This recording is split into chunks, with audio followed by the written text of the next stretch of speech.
मैं इस वक्त मधुपुर में उसी जगह पे खड़ा हूँ जहाँ पर जलालुद्दीन और छांगुर बाबा ने अपना पूरा साम्राज्य कायम किया। रेहरा माफ़ी थाना गैड़ास बुजुर्ग का रहने वाला एक अंगूठी बेचने वाला शख्स कैसे अचानक से इतने बड़े अकूत संपत्ति का मालिक बन जाता है और कैसे वो अपनी तमाम चीज़ों को फैलाते हुए धर्मांतरण के काम में संलिप्त हो जाता है, ये जो है इसी की तहकीकात चल रही है। एटीएस की लखनऊ यूनिट और जो है बलरामपुर पुलिस के साथ ही अन्य जो एसटीएफ की यूनिट है वो लगातार उतरौला के इन्हीं जगहों पर आकर जो है छापेमारी कर रही है, साक्ष्य इकट्ठा कर रही है, लोगों से बातचीत कर रही थी है कि यहाँ पर चल क्या रहा था। बलरामपुर ज़िले के उतरौला कस्बे का निवासी जलालुद्दीन और छांगुर बाबा अंगूठी और नग यानी पत्थर बेचने का काम किया करता था। मुंबई के मशहूर हाजी अली दरगाह पर भी उसने अंगूठी और नग बेचने का काम किया था। अचानक से वह ठाट बाट से रहने लगा। लोगों ने उसकी इस तरक्की को देखा और सब के सब हैरान रह गए।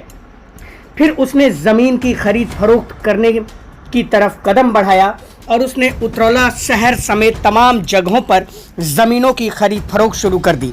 बताया जाता है मुंबई और पुणे जैसे जगहों पर भी उसके कई फ्लैट्स और ज़मीनें हैं। इसके बाद पीर बनकर वह लोगों को दुआएं देने लगा, लोगों के लिए ताबीज़ इत्यादि बनाने लगा। इसके बाद फिर कहानी में एक नया मोड़ आता है। बताया जाता है कि हिंदू युवतियों को प्रेम जाल में फंसाकर उसका गैंग धर्मांतरण कराने का काम किया करता था और इस गैंग का मास्टरमाइंड बलरामपुर निवासी जलालुद्दीन और छांगुर बाबा ही था, जिसे एटीएस यूपी ने शनिवार को गिरफ्तार कर लिया है। आतंकवाद निरोधक दस्ता एटीएस ने 50,000 रुपए के इनामी छांगुर बाबा के साथ गिरोह की सदस्य नीतू उर्फ नसरीन को भी गिरफ्तार किया है। बताया जाता है नीतू उर्फ नसरीन के आने के बाद ही छांगुर बाबा पूरी तरह से लाइमलाइट में आया था। एटीएस ने दोनों को लखनऊ कोर्ट में पेश किया है, जहां से उन्हें न्यायिक अभिरक्षा में जेल भेज दिया गया है। इससे पहले बाबा के गिरोह के 2 अन्य साथियों को गिरफ्तार किया जा चुका है, जिसमें उसका बेटा महबूब भी शामिल है। एडीजी कानून व्यवस्था अमिताभ यश ने जानकारी देते हुए बताया कि संगठित रूप से अवैध धर्मांतरण कराने वाले इस गिरोह के अलग अलग संस्थाओं के नाम पर खुलवाए गए 40 से अधिक बैंक खातों में विदेश से आई तकरीबन 100 करोड़ रुपए से अधिक की फंडिंग जमा हुई थी। बलरामपुर के उतरौला क्षेत्र का रहने वाला छांगुर बाबा खुद को पीर फकीर और सूफी हजरत बाबा जलालुद्दीन होने का दावा किया करता था। मामले में इससे पहले 8 अप्रैल को छांगुर बाबा के बेटे महबूब व नवीन उर्फ जमालुद्दीन को गिरफ्तार किया गया था। गिरोह के सदस्यों ने कई इस्लामिक देशों की 40 बार यात्राएं की थीं। छांगुर बाबा और उसके रिश्तेदार सहयोगियों के विरुद्ध 1 वर्ष पूर्व आजमगढ़ के देवगांव थाने में भी अवैध मतांतरण के नाम पर एक मुकदमा पंजीकृत किया गया था, जिसमें भी कई आरोपी बनाए गए थे। इसके साथ ही जिस मामले पर एटीएस जांच कर रही है, उसमें भी एटीएस गोमती नगर ने अपने थाने में एक अभियोग पंजीकृत किया था। इससे पहले एसटीएफ ने इस मामले में तमाम तहकीकात करते हुए तथ्यों को जुटाया था। आप सुनिए एटीएस चीफ अमिताभ यश का बयान। छांगुर बाबा उर्फ जमालुद्दीन, जो अपने आप को हजरत जलालुद्दीन के रूप में, पीर बाबा के रूप में प्रोजेक्ट करता है, इसके द्वारा जनपद बलरामपुर के कस्बा उतरौला में एक कन्वर्जन के बड़े नेटवर्क चलाए जाने की बात प्रकाश में आई थी। इसकी जांच एसटीएफ द्वारा की गई और ये जानकारी हुई कि इस ग्रुप द्वारा इनके एजेंट्स प्रेम जाल में फंसाकर यंग लोगों का धर्मांतरण कराते हैं। इसके अलावा नाबालिग बच्चों का भी इस गैंग ने धर्मांतरण कराया। इस गैंग के 40 अकाउंट्स में विदेशों से 100 करोड़ से अधिक की धनराशि प्राप्त हुई, जिसका इस्तेमाल धर्मांतरण के लिए किया गया। ये सभी जानकारियों के साथ एसटीएफ ने एक केस दर्ज कराया, जिसकी इन्वेस्टिगेशन एटीएस द्वारा की जा रही है। एटीएस ने आज इसके मुख्य अभियुक्त छांगुर बाबा को गिरफ्तार कर लिया है और साथ ही 3 अन्य अभियुक्त भी गिरफ्तार हुए हैं। इसके आगे की इन्वेस्टिगेशन जारी है और भी अभियुक्तों के गिरफ्तार होने की संभावना है। बलरामपुर के थाना उतरौला क्षेत्र के ग्राम मधुपुर में पीर साहब, नसरीन, जलालुद्दीन, महबूब व अन्य नामों से कई संदिग्ध व्यक्तियों के रहने, विदेशी फंडिंग से 1 वर्ष के भीतर करोड़ों रुपए की संपत्तियों को जुटाने, शोरूम व आलीशान बंगला बनाने, लग्जरी गाड़ियों के खरीदे जाने की शिकायत मिली थी, जिनकी जांच अब एसटीएफ ने की तो कई लोगों की कलई खुलती नजर आ रही है। एसटीएफ ने बलरामपुर में अवैध मतांतरण कराने वाले संगठित गिरोह को पकड़ा था। मामले में एटीएस ने मुकदमा दर्ज कर विवेचना शुरू की थी। छांगुर बाबा से पूछताछ में सामने आया है कि हिंदू और गैर मुस्लिम समुदाय की युवतियों को प्रेम जाल में फंसाकर तथा बच्चों को बहला फुसलाकर उसका मतांतरण करवाया जाता था। इसके साथ ही गिरोह के लिए एजेंटों को मोटी रकम भी दी जाती थी। ब्राह्मण, क्षत्रिय व सिख युवती को इस्लाम स्वीकार कराने पर 15 से 16 लाख रुपए तक दिए जाते थे। पिछड़ी जाति की युवतियों का मतांतरण करवाने पर 10 से 12 लाख रुपए की रकम व अन्य जाति की युवतियों का मतांतरण करवाने पर 8 से 10 लाख रुपए रकम दी जाती थी। विदेश से होने वाली फंडिंग की रकम के जरिए गिरोह हिंदू युवक युवतियों को छल कपट व किसी मुकदमे में फंसाने का भय दिखाकर व बच्चों का प्रलोभन देकर मुस्लिम धर्म स्वीकार कराने का कृत्य किया करता था। छांगुर बाबा ग्राम मधुपुर में 3 से 4 वर्ष से मुंबई की निवासी नवीन घनश्याम रोहरा, उनकी पत्नी नीतू रोहरा, बेटी श्यामले नवीन रोहरा के साथ रह रहा था।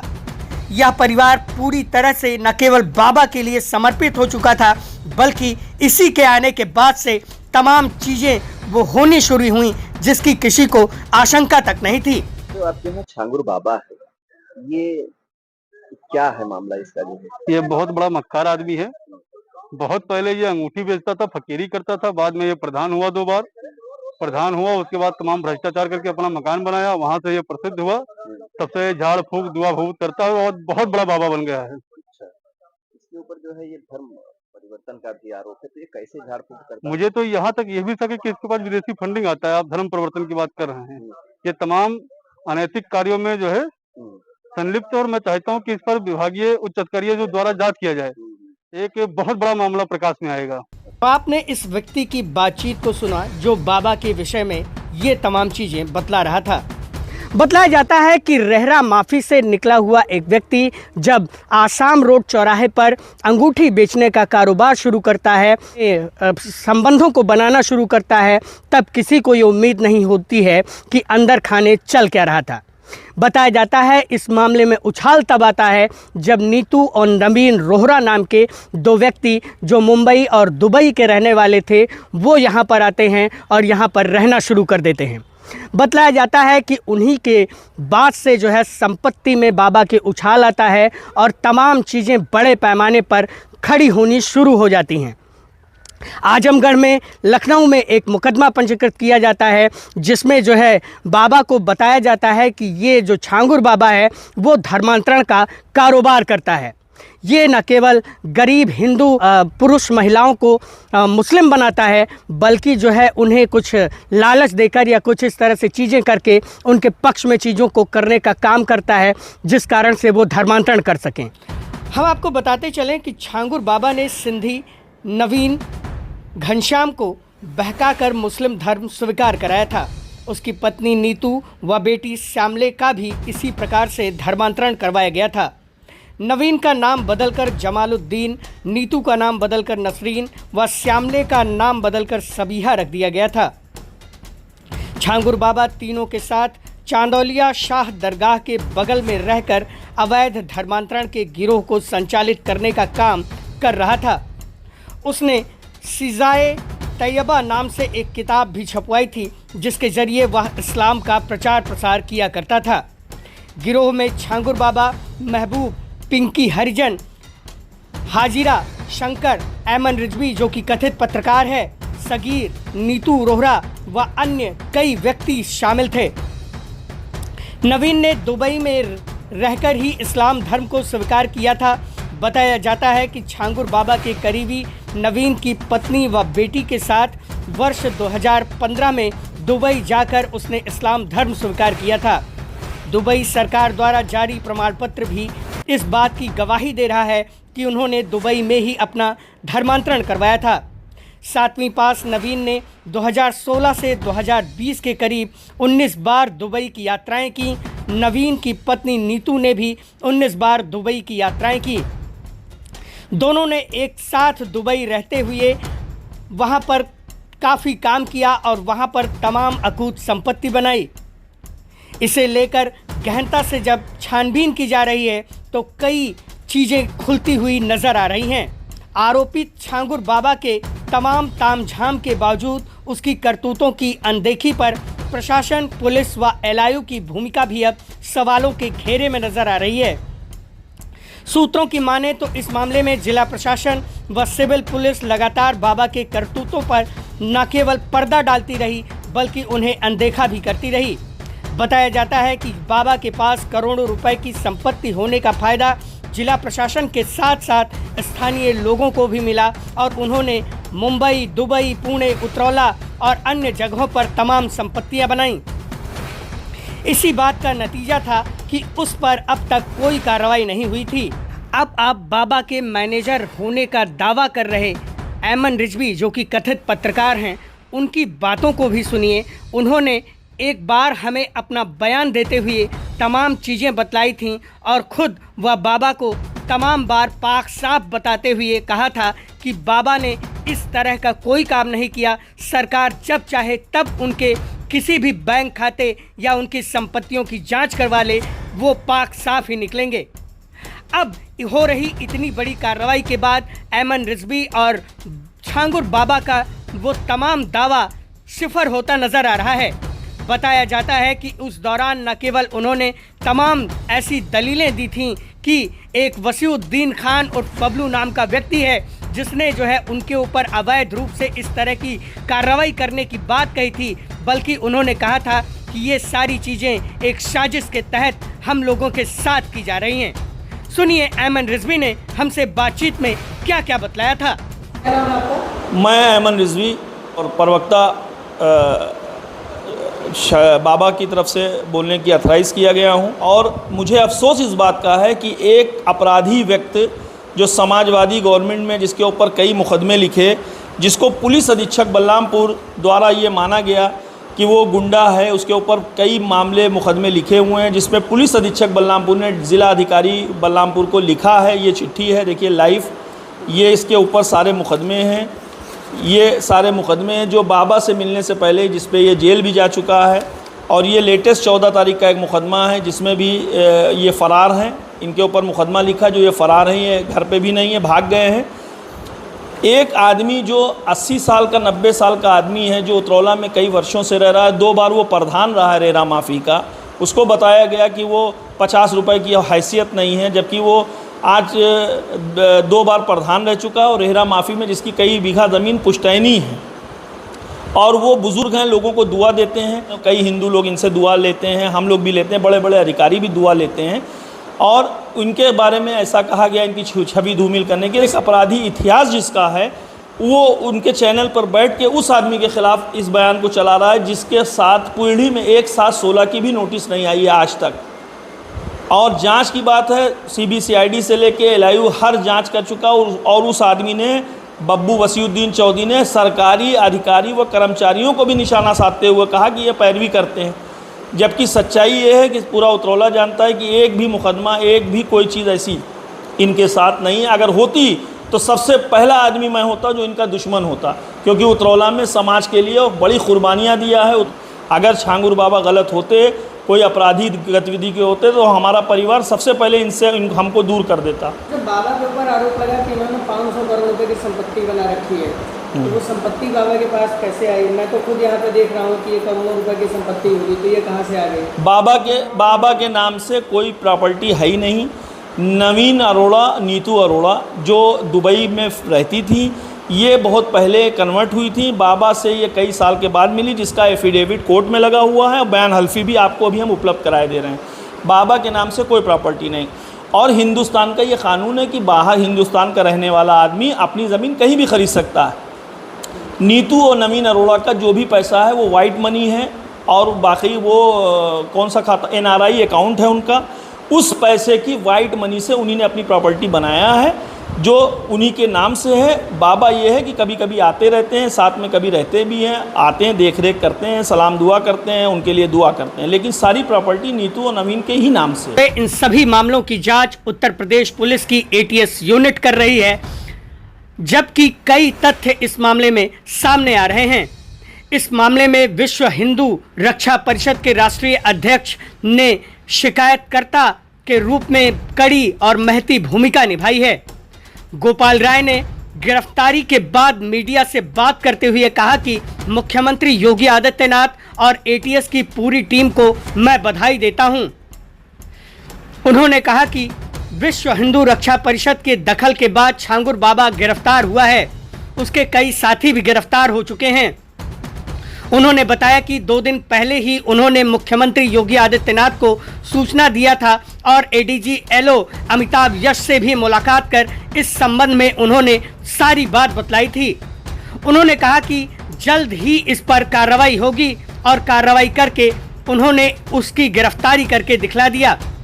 उन्होंने आरोप लगाते हुए कहा कि इतना बड़ा अपराधी जो धर्मांतरण करने, जमीन कब्जा करने का आरोपी है, इसके साथ साथ छांगुर बाबा और उसके गिरोह ने आतंकी फंडिंग के साथ साथ महिलाओं का न केवल शोषण किया बल्कि रेप करना, धर्मांतरण कराना इत्यादि करने या करवाने का काम भी किया। वह बाहर घूम रहा था तो उसे पकड़ना बेहद जरूरी था। उन्होंने कहा कि सबसे बड़ी बात यह है कि जो भी इसके संपर्क में है वह पाकिस्तान समेत कई इस्लामिक देशों में है और इसने कहीं ना कहीं हिंदू नेता कमलेश तिवारी की भी लखनऊ में हत्या करवाई थी या उसकी साजिश रची थी। इसकी पूरी जांच की जाए जिससे इस मामले में दूध का दूध और पानी का पानी हो सके। सुनिए गोपाल राय ने बातचीत में हमसे क्या बतलाया। आज मैं माननीय मुख्यमंत्री योगी आदित्यनाथ जी और ATS की पूरी टीम को बधाई देता हूं, जो कि विश्व हिंदू रक्षा परिषद के दखल के बाद छांगुर बाबा गिरफ्तार हुआ।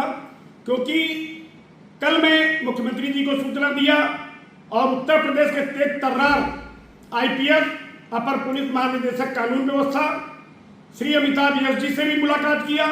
उन्होंने कहा जल्द कार्रवाई होगी और कार्रवाई करके इसकी गिरफ्तारी करके आपने दिखा दिया। बहुत बहुत बधाई माननीय मुख्यमंत्री जी को और हमारे ADG कानून व्यवस्था श्री अमिताभ यश जी को, जिन्होंने इतने जल्दी तत्परता से 24 घंटा भी नहीं बचा इतना बड़ा अपराधी जो हत्या, बलात्कार, जमीन पर कब्जाने का आरोप, इसके साथ साथ ये आतंकी फंडिंग के साथ साथ महिलाओं का शोषण करना, रेप करना, धर्मांतरण कराना। तो आज मैं सबसे बड़ी बात यह है कि इसके जो संपर्क है पाकिस्तानी समेत कई इस्लामी देशों में है और ये कहीं न कहीं से इसके गुर्गों द्वारा ही कमलेश तिवारी की भी हत्या हुई थी जो हिंदुवादी नेता थे, चंदन गुप्ता की हुई थी। तो मैं पुनः मुख्यमंत्री जी और अमिताभ यश जी को मैं बधाई देता हूं। साथ में निवेदन ये भी करता हूं कि 2 जो अभियुक्त मेन हैं वो अभी और बचे हैं, इनकी भी गिरफ्तारी तत्काल किया जाए और जांच अगर की जाएगी तो 4000 हमारे लोगों को उसमें धर्मांतरण करके हिंदू से मुस्लिम बनाया था, तो ये सभी को हम लोग वापसी लाएंगे। अब बात जो है ATS और STF के हाथ में है। STF और ATS लगातार यहाँ पर छापेमारी कर रही है। लगातार ये जो बाबा से जुड़ी हुई जानकारी है, इसके साथ ही तमाम उन चीज़ों को किया जा रहा है जिसके ज़रिए ये पता लग सके कि ये जो धंधा चल रहा था वो कब से चल रहा था और कितने दिनों से ये चल रहा था और इसमें कौन कौन से लोग संलिप्त हैं। बतलाया जाता है कि 10 लोगों के खिलाफ एटीएस ने मुकदमा पंजीकृत किया है। इसके साथ ही एक अज्ञात व्यक्ति के खिलाफ भी उसमें नाम है मुकदमे में। इसके साथ ही हरियाणा के हिंदू संगठन और दिल्ली से जुड़े हिंदू संगठन ने बाबा के खिलाफ गृह मंत्रालय और अन्य जगहों पर शिकायतें की थीं, जिसको भी लेकर अब जो है पुलिस संज्ञान में है और एटीएस यूनिट यहाँ पर तमाम तरह की छापेमारी कर रही है। बताया जाता है कि बलरामपुर जो ज़िला है वो इंडिया नेपाल की सीमा पर स्थित है और यहाँ पर जो उतरौला तहसील है वो अति संवेदनशील है तमाम मामलों में। इस कारण से यहाँ पर जो तमाम चीज़ें हो रही थी उनकी निगरानी रखने की जिन अधिकारियों पर जिम्मेदारी थी उनकी भी जवाबदेही तय हो सकती है। बताया जाता है कि जो जो लोग बाबा के साथ जुड़े हुए थे या जिन जिन लोगों ने बाबा से बड़े पैमाने पर फ़ायदा लिया था उनके खिलाफ भी कार्रवाई हो सकती है। इस मामले पर जानकारी देते हुए एटीएस चीफ ने बताया है कि उन्होंने नवीन की पत्नी नीतू के साथ जलालुद्दीन और छांगुर बाबा को गिरफ्तार कर लिया है। अब गिरफ्तारी के बाद तमाम वो राज खुल सकते हैं जिनकी जानकारी पुलिस और एटीएस को चाहिए थी। ईडी भी इस मामले में बड़ी कार्रवाई करने की तैयारी में है, क्योंकि बाबा के पास अकूत संपत्ति कैसे आई या नीतू या नवीन रोहरा के पास अकूत संपत्ति कैसे आई, इसका भी जवाब उन लोगों को देना होगा। तो अब देखने वाली बात होगी कि इस मामले में क्या क्या जो है अपडेट होता है। खैर, इससे पहले जब हमने इस खबर पर जब बाबा यहाँ पर थे तो हमने उनका पक्ष लेने की जब कोशिश की थी तो उन्होंने कहा था कि मैं बिल्कुल पाक साफ़ हूँ, मेरा इस तरह के कार्यों से कोई नाता नहीं है। जबकि उनके जो मैनेजर थे अहमद रिजवी, उन्होंने भी कहा था कि इस तरह के कार्यों में बाबा की कोई संलिप्तता नहीं है। लेकिन अब देखना होगा कि बाबा की संलिप्तता कहाँ तक थी और किन चीज़ों के ज़रिए बाबा अब सलाखों के पीछे हैं। बलरामपुर से मैं योगेंद्र विश्वनाथ त्रिपाठी।